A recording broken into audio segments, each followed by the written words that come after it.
नमस्कार मित्रों, स्वागत है आपका अध्यात्म से जुड़े अयोध्या योगी चैनल में। आज हम आपको श्री चैतन्य महाप्रभु के बारे में बताने वाले हैं, जिन्होंने महामंत्र की रचना की थी। हरे कृष्ण कृष्ण कृष्ण हरे हरे, हरे राम राम राम हरे हरे।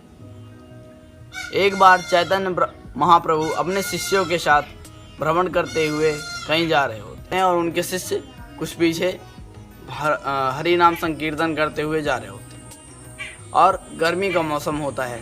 चलते चलते उन्हें बहुत ही ज़्यादा पसीना आ रहा होता है और वो गर्मी से बहुत ही ज़्यादा परेशान होते हैं। अचानक से वो देखते हैं कि एक जो मट्ठा बेचने वाला है वो एक मटके में मट्ठा भर के और पात्र लेके आ रहा होता है। तो वो कहता रहता है, मट्ठा ले लो मट्ठा, इस प्रकार से वो बोलता है। वो चैतन्य महाप्रभु देखते हैं तो प्रसन्न हो जाते हैं कि चलिए कुछ तो मिला इस गर्मी में।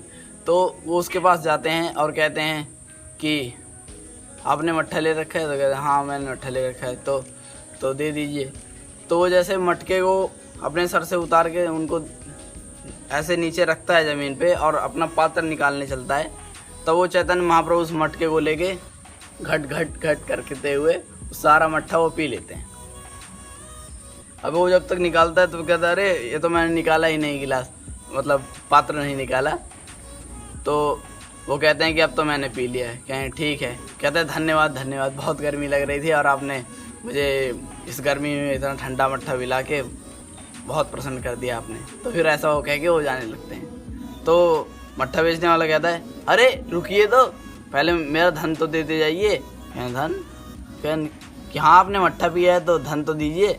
तो कहता है कि उससे कहते हैं हमारे पास तो कोई धन नहीं है। कहेंगे तो फिर आपने मट्ठा पी लिया और आप कुछ दे भी नहीं रहे हैं। तो कहते हैं कि हमारे पास तो एक ही चीज़ है, हरि बोल हरि बोल। तो कहते हैं नहीं, हरि बोल कुछ नहीं होता है, मुझे धन चाहिए। तो वो कहते हैं कि मेरे पीछे मेरे बहुत सारे शिष्य आ रहे हैं, आप उनसे जाके कुछ धन ले सकते हैं। तो कहते हैं ठीक है। मट्ठा बेचने वाला देखता है कि जो उनके शिष्य हैं वो आ रहे हैं, तो उनसे जाके पूछता है कि चैतन्य महाप्रभु आपके गुरु हैं? तो कहते हैं हाँ हमारे गुरु हैं।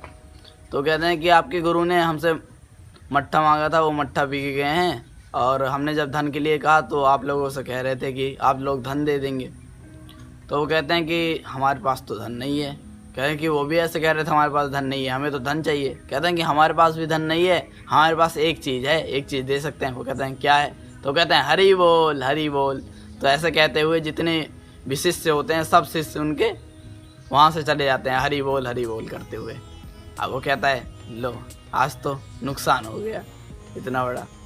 तो जो मटका रहता है उसे अपने सर पे रखता है और वो अपने घर की तरफ बढ़ने लगता है। तो उसके दिमाग में बस एक ही चीज़ गूंजती रहती है। वो जितने भी शिष्य जाते रहते हैं वो क्या कहते हैं, हरि बोल बोलते हैं। तो वो भी ऐसे कहता रहता है कि पैसे तो दिए नहीं, हरि बोल कर रहा है बस। करते हुए सब चले गए। वो मन में ऐसे कहता रहता है हरि बोल, क्योंकि उसके दिमाग में बस यही सब गूंजता रहता है। अब वो जब जाते जब अपने घर के पास तक पहुंचता है तो उसका जो मटका रहता है वो बहुत ही ज़्यादा भारी लगने लगता है। वो कहता है कि अरे क्या हुआ, इसमें तो कुछ है नहीं। फिर भी वो फिर थोड़ी देर और चलता है तो उसे और वो भारी लगने लग जाता है। फिर इतना भारी लगता है जब तक घर पे पहुँचता है तुरंत वो मटका सर से उतार देता है। और जैसे ही वो सर से मटका उतारता है तो देखता है उसमें बहुत सारे हीरे जवाहरात रहते हैं। उसे देख के उसकी आंखें फटी की फटी रह जाती हैं। अब देखिए ऐसे ही परिस्थिति हमारे पास भी आती है जीवन में। हमको भी भगवान के द्वारा बहुत सारा धन या कुछ मिलता है। अब उसके दिमाग में क्या विचार आते हैं? वो सोचता है कि अगर मैं इस हीरे जवाहरात को बेच के और गौ लेके आऊँ और दूध होगा उससे और मैं मट्ठा तैयार करूँ और अपना व्यापार बढ़ाऊँ। उसके दिमाग में पहला विचार तो ये आता है। दूसरा विचार ये आता है कि जिनके द्वारा ये इतना सारा बहुमूल्य रत्न मुझे प्राप्त हुए हैं, जिनके द्वारा अगर मैं उनका शिष्य बन जाऊं तो मुझे कितना ज़्यादा धन प्राप्त होगा या कितनी ज़्यादा उनकी महिमा होगी। तो ऐसे ही हमारे जीवन में दो परिस्थितियाँ आती हैं, या तो हम भगवान को लें या उनके माया में फंसे रहें।